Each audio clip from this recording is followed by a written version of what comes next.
Hello बच्चों, नमस्कार। बच्चों, आज का पाठ है ततारा वामीरो कथा। ततारा वामीरो कथा अंडमान द्वीप समूह का अंतिम दक्षिणी द्वीप है, लिटिल अंडमान। यह पोर्ट ब्लेयर से लगभग 100 किलोमीटर दूर स्थित है।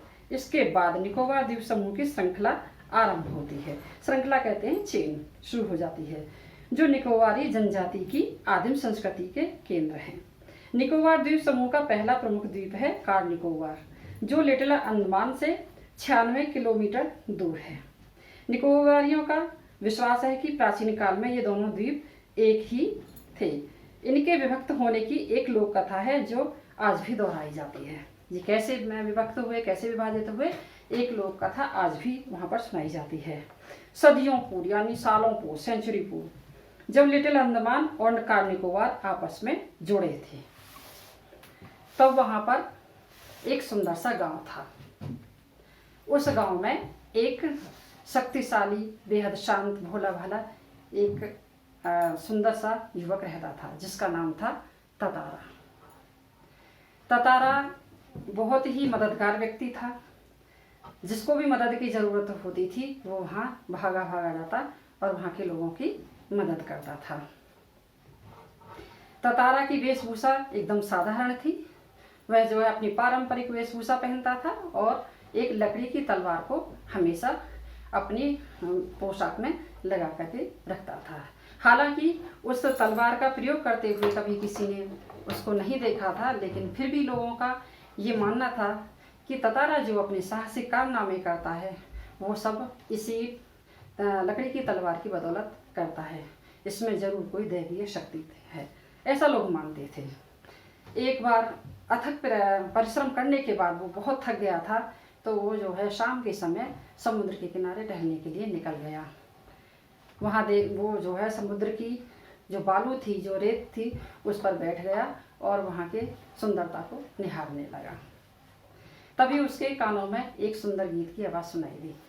वो आवाज़ इतनी मधुर थी कि वो उस आवाज़ की तरफ वहाँ से चल दिया। चलते चलते कुछ दूर जाकर के उसने देखा एक युवती प्रेम गीत में लीन थी, गीत गा रही थी। गीत की आवाज़ बहुत सुंदर थी, बहुत मधुर थी। तभी उसने वो जो है देखा कि एक सुंदर सा युवक देखा उसने। वो कब देखा उसने?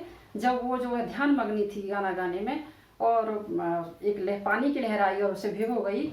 और तभी उसने देखा कि यहाँ पर कोई खड़ा है और युवक कह रहा था कि तुमने गीत क्यों रोक दिया? गीत गाओ ने, तुमने बहुत ही सुरीला कंठ पाया है, तुम्हारी आवाज़ बहुत मीठी है। उस युवती ने देखा कि वो युवक उसके गांव का नहीं था। उसने कहा कि मैं तुम्हारे गांव की नहीं हूँ और मैं तुम्हारे किसी भी सवाल का जवाब देना जरूरी नहीं समझती, ये तुम भी जानते हो।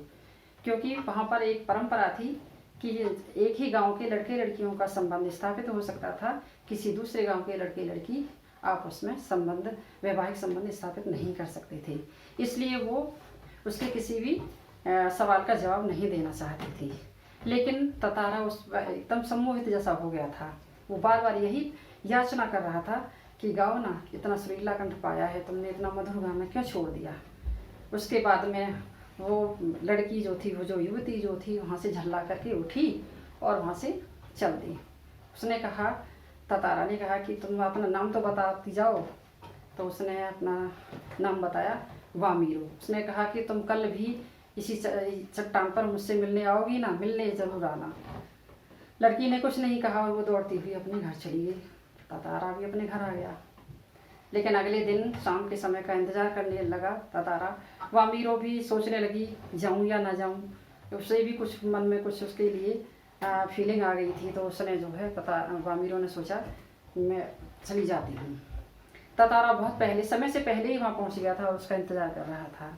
फिर उसने देखा कि धीरे धीरे कोई आकृति सी दिखाई दे रही है। फिर देखा जैसे जैसे पास आती गई वो वामीरो थी। वो देखकर खुश हो गया उसको, और दोनों घंटों तक आपस में एक दूसरे को बिना कुछ बोले देखते रहे। इसी तरह से रोजाना उनका मिलना जुलना उसी चट्टान पर होता रहा। गांव के लोगों ने ये मुँह प्रेम भांप लिया और ये बात जो है जंगल की आग की तरह पूरे द्वीप पर पहुंच गई। बच्चों, पासा का जो गांव था, पासा जो गांव था वो ततारा का गांव था। उस गांव में एक परंपरा थी पशु पर्व मनाने की। पशु पर्व में क्या किया जाता है कि हष्ट पुष्ट पशुओं को वहाँ उनका प्रदर्शन किया जाता है और युवकों से पशुओं की शक्ति प्रतीक्षा भी की जाती है। तो वहाँ पर जो परीक्षा ली जाती है और इस तरह से उसके बाद में नाच गान होता है और अंत में खान पान की व्यवस्था होती है। जब पर्व मनाया जा रहा था तो ततारा वामीरों का इंतजार कर रहा था, क्योंकि वामीरों वहाँ पहुँची नहीं थी। फिर उसने देखा कि पेड़ों के झुरमुट में कोई एक आकृति है। उसने देखा कि शायद ये वामीरो है, तो वो वहाँ चला गया। वामीरो रो रही थी और वो जो है बहुत बेचैन हो रहा था। गांव वाले भी वहाँ पर पहुँच गए थे और बुरा भला दोनों के बारे में कह रहे थे। वामीरो की माँ जो है ये बेइज्जती बर्दाश्त नहीं कर पाई और उसने भी खूब बुरा भला कहना शुरू कर दिया। उसके बाद में ततारा को बहुत गुस्से में भर गया और उसने अपनी वही लकड़ी की तलवार निकाली और उसमें जमीन में गुस्से में गाड़ दी। उसने सोचा उसका गुस्सा दूर हो जाएगा, लेकिन उसका गुस्सा दूर नहीं हुआ।